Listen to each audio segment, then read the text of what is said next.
অন্যান্য দিনের মতো সোমবার স্থানীয় সময় বেলা 11টার দিকে যুক্তরাজ্যের সাউথপোর্ট এলাকার এক নৃত্যশালায় চলছিল নাচের অনুশীলন। ঠিক ওই সময় ছুরি নিয়ে সেখানে এলোপাতাড়ি হামলা চালায় এক কিশোর। নিহত হন 2 জন, আহত আরও কয়েকজন।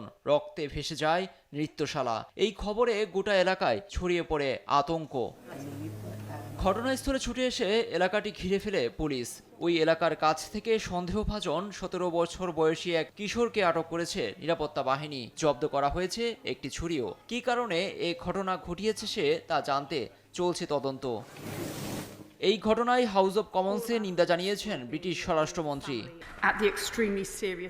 সাউথপোর্টের ঘটনায় আমরা গভীর উদ্বিগ্ন। যারা হতাহত হয়েছেন তাদের পরিবারের পাশে আছি আমরা। পরিস্থিতির দ্রুত মোকাবেলায় পুলিশ সহ অন্যান্য জরুরি বিভাগকে ধন্যবাদ জানাই। শিশুদের ওপর হামলাকে জঘন্য ঘটনা হিসেবে বর্ণনা করেছেন দেশটির প্রধানমন্ত্রী। আজকে যা ঘটেছে তা সত্যিই ভয়ঙ্কর। পুরো দেশ গভীরভাবে মর্মাহত। যারা প্রিয়জন হারিয়েছেন তারা এখন কি পরিস্থিতির মধ্য দিয়ে যাচ্ছেন তা কল্পনা করাও অসম্ভব। আমরা সেসব মানুষের সঙ্গে আছি।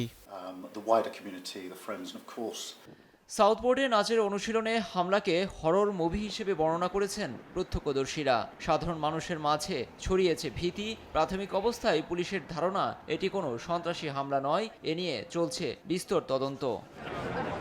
লুৎফর কবির, নিউজ ডেস্ক, দেশ টিভি।